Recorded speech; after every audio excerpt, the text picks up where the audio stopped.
Hello दोस्तों, अगर आपने इस सीरीज के पिछले पार्ट्स अभी तक नहीं देखे हैं तो वो आपको मेरे चैनल की प्लेलिस्ट में मिल जाएंगे। मेरी सलाह है कि पहले आप उन्हें देख लें ताकि आपको आज की ये कहानी और भी अच्छे से समझ आए। पिछले पार्ट्स का लिंक मैंने डिस्क्रिप्शन और आई बटन में भी दे दिया है। तो चलिए अब शुरू करते हैं आज का धमाकेदार एपिसोड।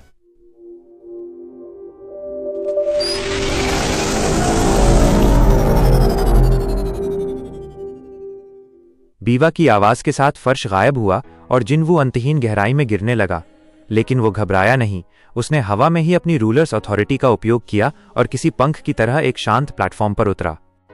ये कमरा मुजान के कक्ष से बिल्कुल अलग था। यहां सन्नाटा इतना गहरा था कि सांसों की आवाज भी गूंज रही थी। दीवारों पर प्राचीन जापानी वास्तुकला थी और हवा में एक ऐसी तीव्र स्वॉर्ड इंटेंट तलवार की प्यास थी जो पत्थर को भी काट सकती थी। तो तुम ही वो बाहरी योद्धा हो, एक भारी और गंभीर आवाज गूंजी। अंधेरे से एक आकृति बाहर आई। वो ऊंचा था, उसने बैंगनी किमोनो पहना था और उसकी कमर पर एक अजीब सी मांसल तलवार फ्लैश ब्लेड लटकी थी।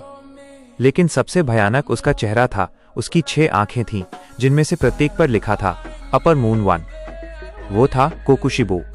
जिनवू ने अपनी नजरें कोकुशिबो की आंखों में डालीं। तुम्हारी आभा बाकी राक्षसों से अलग है। तुम एक योद्धा की तरह खड़े हो।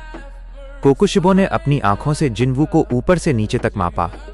400 साल हो गए जब मैंने ऐसी शुद्ध युद्ध शक्ति देखी थी। तुम्हारे पास कोई ब्रीदिंग स्टाइल नहीं है, फिर भी तुम अंतरिक्ष को अपने वश में कर रहे हो। तुम एक ऐसी ऊंचाई पर खड़े हो जहां केवल वो योरुइची पहुंच पाया था। जिनवू ने अपनी किंग स्टेयर को म्यान से बाहर निकाला। बातों का समय खत्म हुआ। मुझे ऊपर जाने का रास्ता चाहिए। कोकुशिबो ने अपनी तलवार निकाली।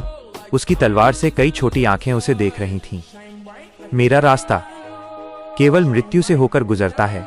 Moon breathing, first form, dark moon, evening palace. Kokushibo की एक ही स्विंग से दर्जनों अर्धचंद्राकार ब्लेड्स, क्रेसेंट मून्स निकले। वे केवल भौतिक प्रहार नहीं थे, बल्कि उनकी दिशा हर पल बदल रही थी। जिनवू ने अपनी गति को चरम पर पहुंचाया। स्प्रिंट। वो एक काली परछाई बनकर उन ब्लेड्स के बीच से निकला। उसने कोकुशिबो के गले को निशाना बनाया, लेकिन कोकुशिबो ने अपनी तलवार से उसे ब्लॉक कर दिया। क्लिंग। दोनों की तलवारों के टकराव से पूरे कमरे की छत उड़ गई। कोकुशिबो हैरान था। इतनी ताकत एक छोटे खंजर में? जिनवू ने ठंडी मुस्कान दी। यह सिर्फ ताकत नहीं है, यह अनुभव है। जिनवू ने अपनी दूसरी शक्ति सक्रिय की, डेमन किंग्स अथॉरिटी। अचानक कोकुशिबो को महसूस हुआ कि गुरुत्वाकर्षण उसे जमीन में गाड़ रहा है। उसकी 6 आंखें चौड़ी हो गईं। ये क्या जादुई प्रभाव है?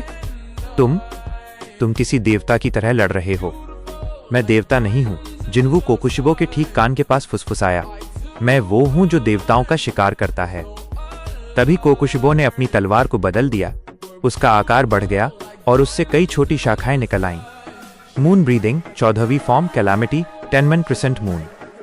पूरा कमरा विनाशकारी चंद्रमा की लहरों से भर गया, लेकिन जिनवू ने पीछे हटने के बजाय अपना हाथ आगे बढ़ाया। टास्क, प्रोटेक्शन डोमेन सक्रिय करो। इग्रिस, लाइटनिंग स्ट्राइक।